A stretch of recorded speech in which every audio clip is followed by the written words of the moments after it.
أشرقت نفسي بنور من فؤادي حينما رددت يا رب العباد وانتشت روحي وصار الدمع يجري يا إلهي خذ بقلبي للرشاد. بسم الله الرحمن الرحيم. إن الصفا والمروة من شعائر الله فمن حج البيت أو اعتمر فلا جناح عليه أن يطوف بهما. صدق اللہ مولانا العظیم. محترم حاضرین، انسانیت جب سے شروع ہوئی ہے اللہ تعالیٰ نے کوئی نہ کوئی اپنا نبی ہادی بنا کے بھیجا ہے، اور کسی بھی قوم کو سزا دی ہے جب تک پہلے نبی نہیں بھیجا سزا نہیں دی. کہ جس وقت مجرم کو جرم کا علم ہو پھر جرم کرے تو یہ اس کا عناد ہے اور یہ ضد ہے. اس کی اس دیدہ دلیری پر پروردگار عالم اس کو سزا دیا کرتے ہیں. مطلقاً کسی کے گناہ پر عام حالات میں ہمہ گیر سزا نہیں ہوئی. جب پوری قوم نے مل کے ایک بدی کو بدی جاننے کے باوجود کیا اور نہ ٹلے، ان کی اس عناد اور ضدیت کی وجہ سے پروردگار نے ان پر عذاب بھیجا. یہ ان باتوں میں سے ایک بات ہے جو اس وقت میں نے آیت پڑھی ہے. ان الصفا والمروہ من شعائر اللہ. بے شک صفا مروہ اللہ کی نشانیوں میں سے ایک نشانی ہے. صفا ایک پہاڑی ہے مکہ شریف میں، مروہ بھی ایک پہاڑی ہے. جب آپ کبھی مکہ شریف میں گئے ہوں گے حج کے لیے یا عمرے کے لیے تو آپ کو صفا اور مروہ کے درمیان دوڑ لگانے کی ضرورت پیش آئی ہوگی. اس وقت آپ کو صفا مروہ کا جائزہ ہوا ہوگا. صفا کالے رنگ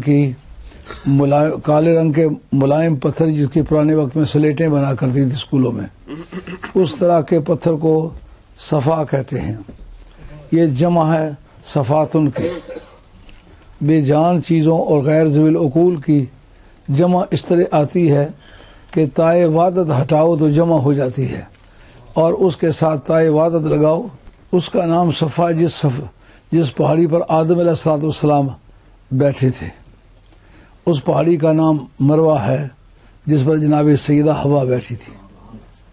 اس کے اندر مروہ کے معنی نرم اور سفیدی مائل پتھر.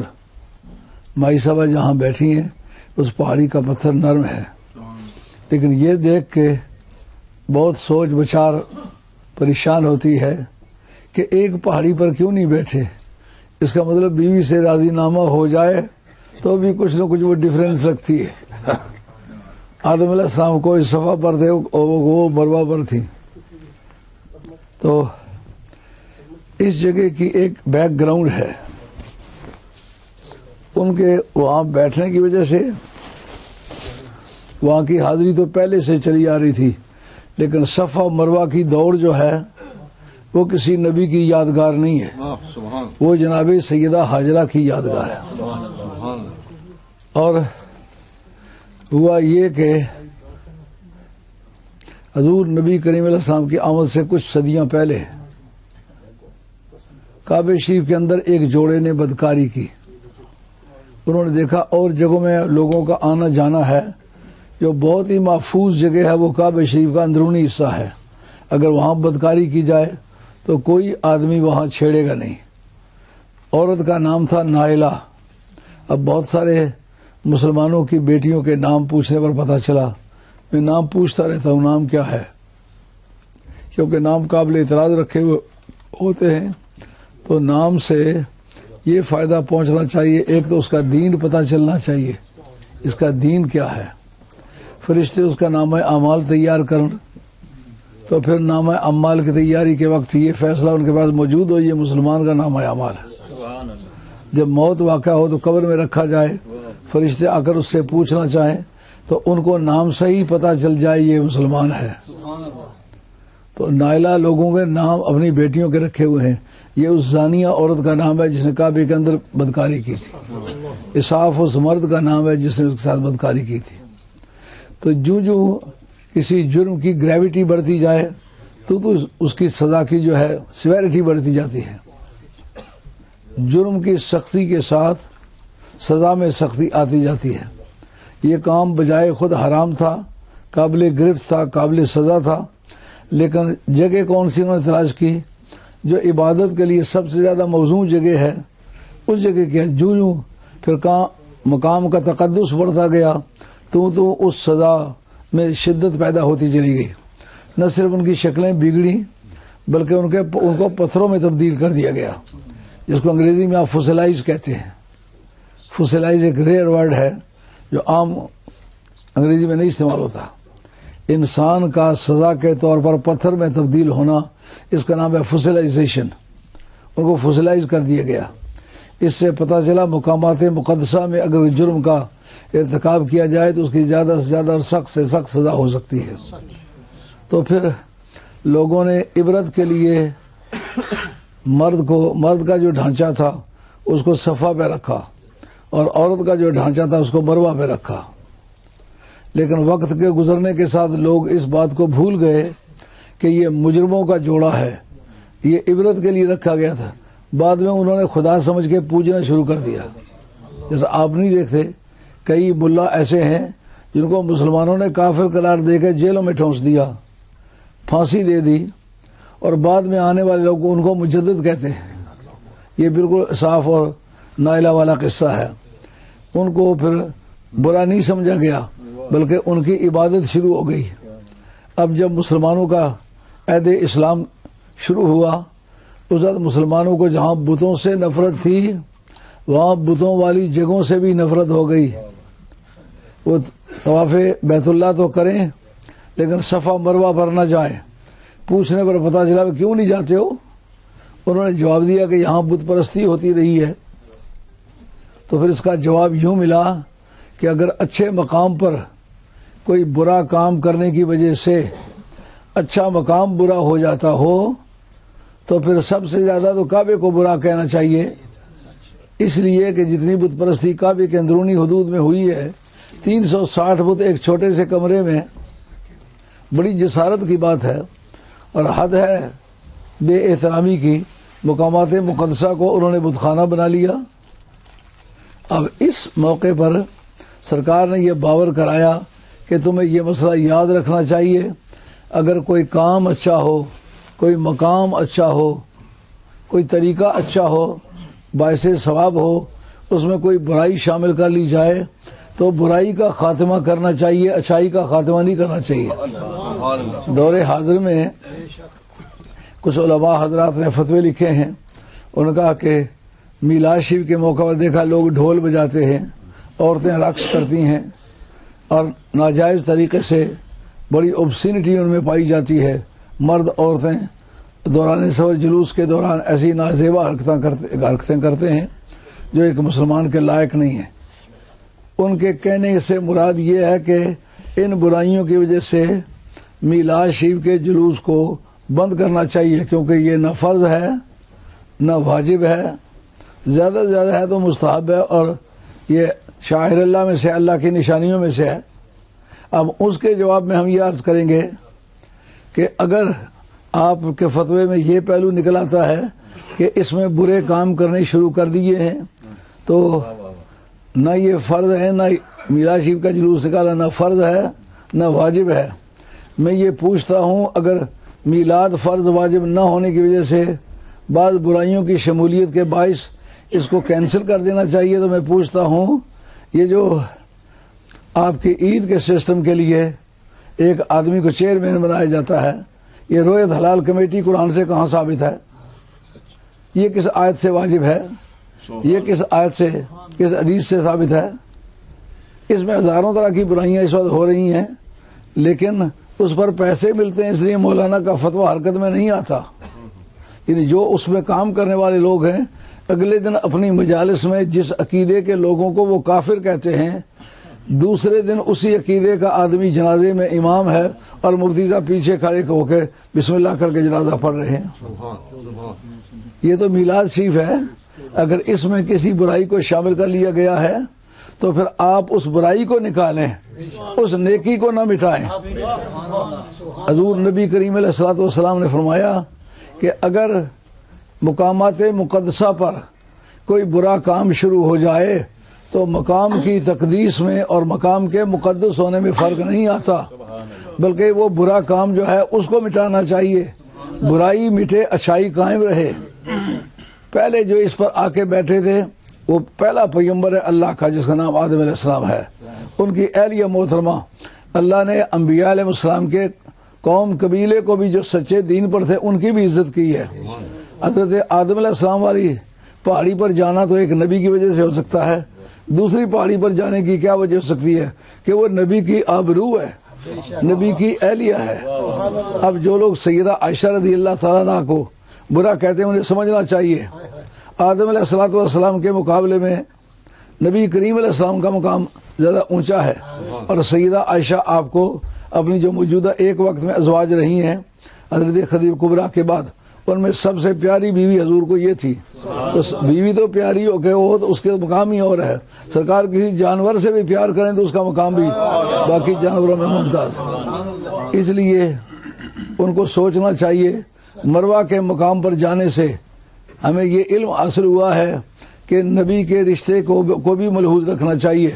اگر وہ دین حق پر ہے تو جس سے نبی کی عزت ہے اس کی وجہ سے نبی کے متعلقین کی بھی عزت ہے.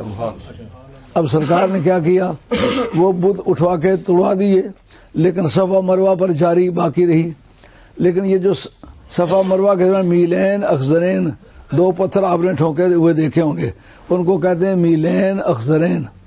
یہ جناب سیدہ حاجرہ کی یادگار ہے. اور سیدہ حاجرہ کی یاد کس بات میں ہے؟ آپ کو ممکن ہے اس بارے میں ایک کنفیوژن ہوتی ہو کہ جو میلاد ہے وہ صرف ولادت کے وقت کا نام نہیں ہے, بلکہ اعلان نبوت سے پہلے کے جتنے واقعات ہیں وہ میلاد کے زمرے میں آتے ہیں. جناب سیدہ حاجرہ اس وقت کس ضمن میں ہیں؟ میلاد کی مہم میں ہیں. آپ کا صاحبزادہ ہے, پیاس لگی ہوئی ہے, ماں کے پیٹ میں کھانے کی کوئی چیز نہیں ہے کہ دودھ پیدا ہو, تو ماں اپنے لیے پانی تلاش کر رہی ہے کہ میرے چھاتیوں میں دودھ آئے اور میرا بیٹا وہ دودھ پیے. میلاد کی مہم ہے جناب اسماعیل علیہ السلام کی. تو رب کریم نے کہا اے سیدہ حاجرہ تو کیا یاد رکھے گی کہ نبی کے میلاد کے سلسلے میں دوڑ لگائی ہے, تو دوڑ لگا. ابراہیم تیرا میاں صحیح لیکن تیرے پیچھے پیچھے اس کو بھی دوڑ لگانی پڑے گی. اے ہم نشیں وہ کوچائے عشق حجاز ہے, محمود جس گلی میں غلام ایاز ہے. کہاں پیغمبر اور کہاں اس کی اہلیہ, لیکن کہا ایک نبی جو نبی الانبیاء کا دادا ہے اس کے میلاد کے سلسلے میں یہ دوڑی ہے. تم کیا یاد رکھو گے کہ اس سلسلے میں دوڑ لگانا اس کی قیمت کیا ہے. جناب سیدہ حاجرہ جب سامنے والی پہاڑی پر جاتی ہیں تو دیکھا کہ میرا بیٹا ایڑیاں رگڑ رہا ہے. انہوں نے سوچا شاید دم توڑ رہا ہے. نہیں, رب نے بتایا کہ جس نعمت کی تلاش وادیوں سے لے کر کے پہاڑوں کی چوٹیوں تک ہو وہ نعمت نہ ملے, وہ نعمت نبیوں کے قدموں کے ذریعے سے مل سکتی ہیں.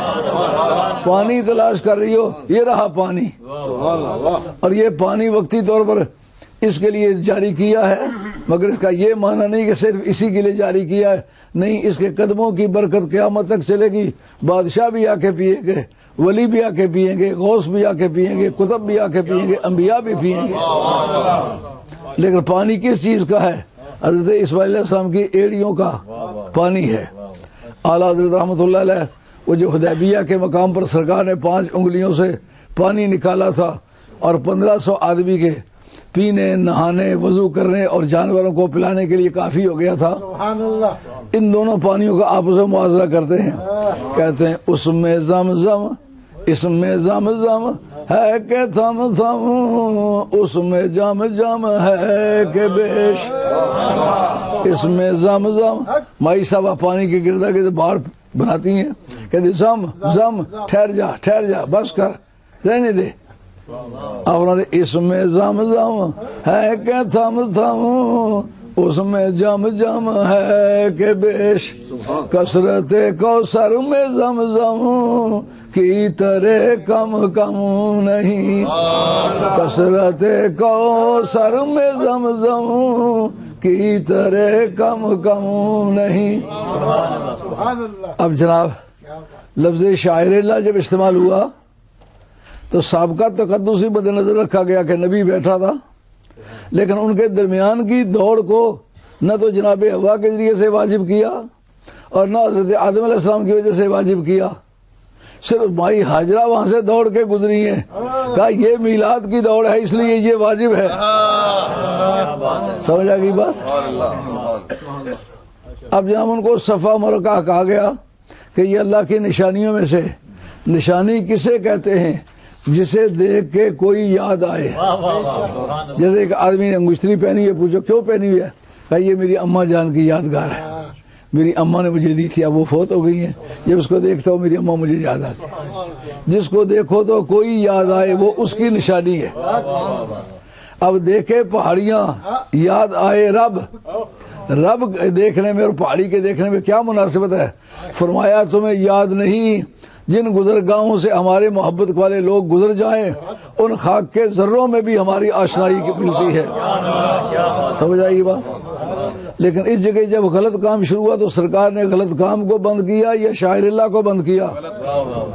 اس بات کو مولوی صاحب نے مانا ہے کہ یہ زیادہ سے زیادہ اگر ہے تو یہ اللہ تعالیٰ کی نشانیوں میں سے ہے۔ انشاءاللہ پرسوں اس موضوع پر تقریر کروں گا جب سب ملک کے علماء اکٹھے ہوں گے، ان کی موجودگی میں شاعر پر بحث کروں گا کہ شاعر کی تعریف کیا ہے، اس کے احکام کیا ہیں، اس کے بارے میں چلنا کس طرح چاہیے، اور قرآن میں اس کے شواہد کس طرح کے ہیں، کہاں کہاں ملتے ہیں، تو پھر یہ انہیں پتہ چل جانا چاہیے کہ یہ غلط سمجھے ہوئے اس کا ذکر کہیں نہیں ہے، ذکر ہے مگر پڑھنے والا ہر آدمی نہیں پڑھ سکتا، بلکہ جیسا سمندر میں موتی ہوتے ہیں نکالنا غوطہ خوروں کا کام ہے۔ اب ٹائم اختتام پذیر ہوا۔